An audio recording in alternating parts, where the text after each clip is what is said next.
Merry Christmas and welcome to Foolproof Theology. I wanted to record a brief episode for you as we celebrate Christmas.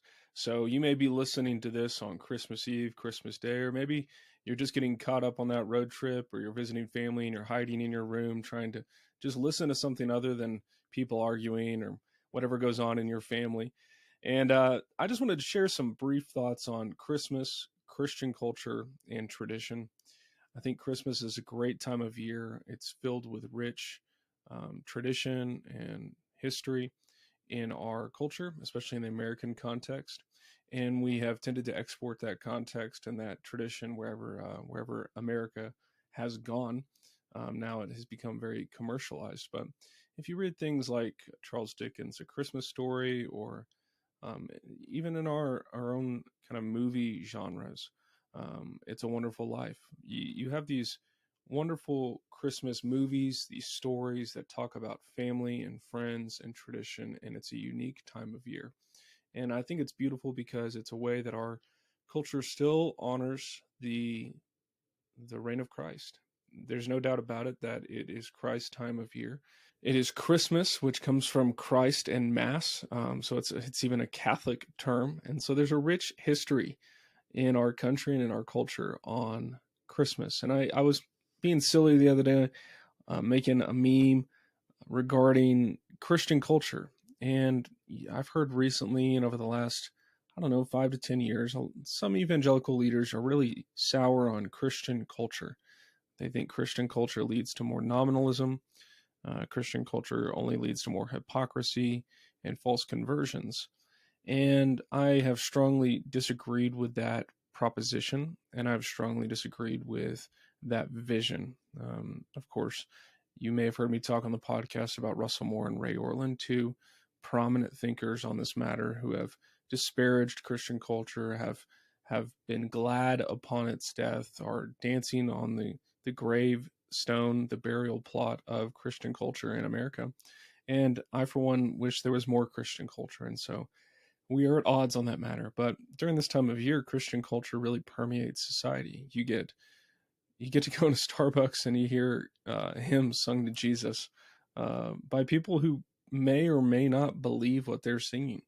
And I think that's incredible. I think that's wonderful. And I think in God's patience and kindness towards our nation and our people, he is still delaying some measures of judgment. There's lots of judgment to be seen in bad leaders and all sorts of things, but there's still vestiges of days past where it was a more cohesive, coherent society that we lived in, with more appreciation and connectedness to our fathers and our mothers and the traditions that we've been given.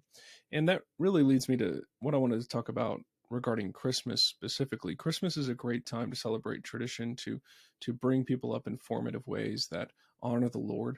And so there's all sorts of ways we can celebrate Christmas. Lots of families have their own unique traditions.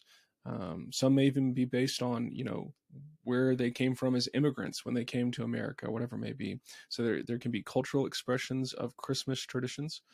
But I think in America, there's a thick culture of Christian tradition within Christmas. And so you'll get songs, hymns, you'll get candlelight services, you'll get even the exchanging of gifts is reflective of the gift of Christ.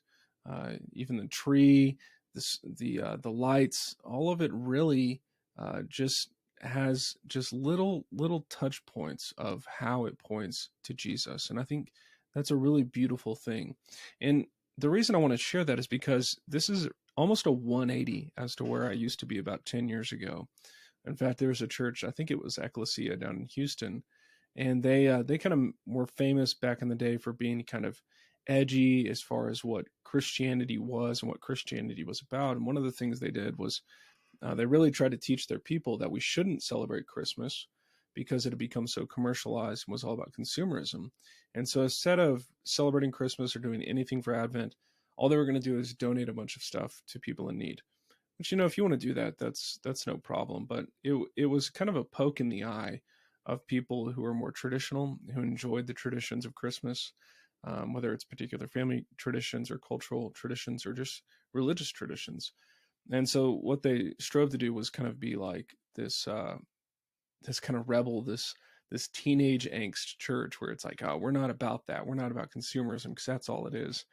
And I think that reflects kind of a general pietistic attitude towards a lot of Christian culture and Christian tradition. Is if it gets kind of hijacked and if it gets taken offline by kind of a secular approach to commercialization or consumerism, then therefore we just kind of bail. We abandon ship and we turn it over. And I think that's a foolish thing to do. I think that's a losing strategy. It's one of cultural retreat instead of advancement.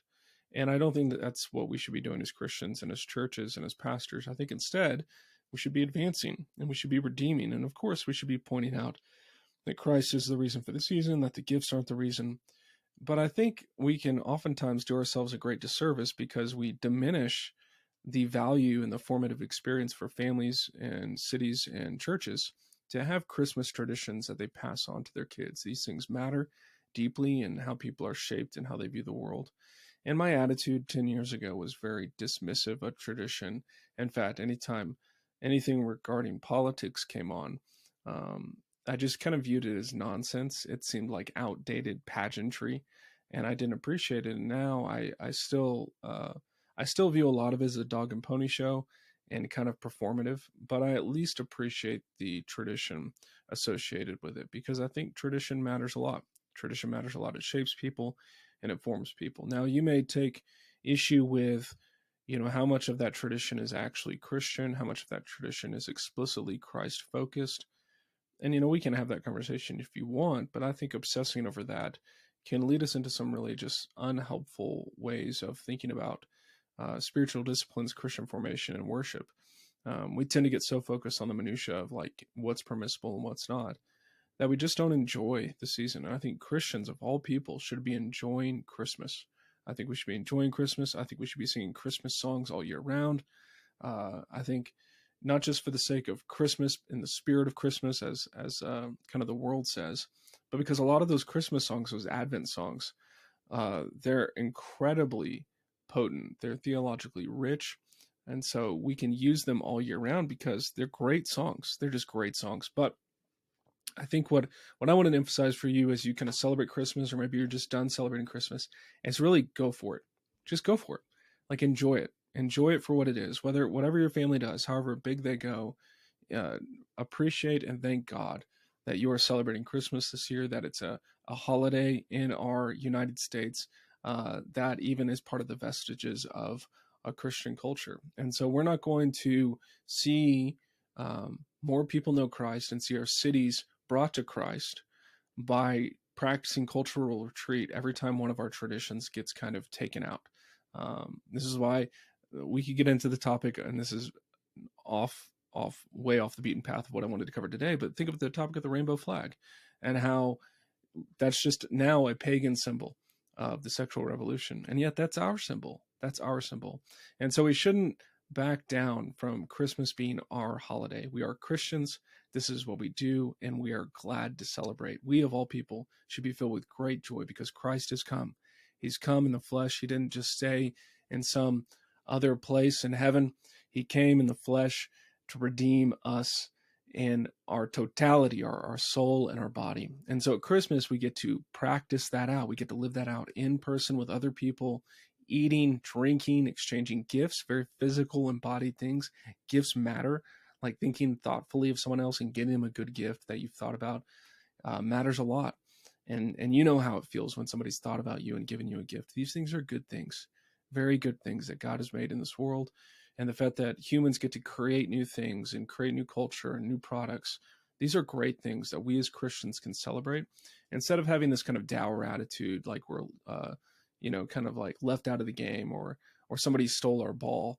Like that's not the attitude we want to have as Christians. We want to have a joyous, hopeful, happy warrior mentality. This is our holiday and we are Christians and we're so glad to celebrate it. So I want to encourage you, whatever family gathering you're at, whether you're with friends or family, I want to encourage you to, as much as you can, advance and celebrate and worship the name of Christ at that event. Maybe for you, that just means like offering to pray. Or maybe for you, that means sprinkling in some talk about how each tradition or how just one tradition connects to Christ. But I want you to have an attitude of one who is really hopeful and cheerful to see Christ celebrated and to see families gather who many don't even know Christ. And this is a great opportunity for you to show them the love of Christ by showing up, by being a joyous Christian, and then telling them about the good news of Jesus and why we celebrate, and making it clear. Say, I, as a Christian, love this time of year for these reasons, and I'm so glad to be here with you all to celebrate the birth of Christ.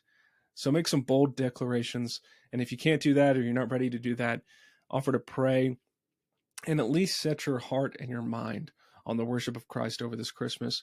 And if you're listening to this, like I said, and it's after Christmas, keep this in mind as Christians celebrate holy days, as we celebrate all sorts of days throughout the year.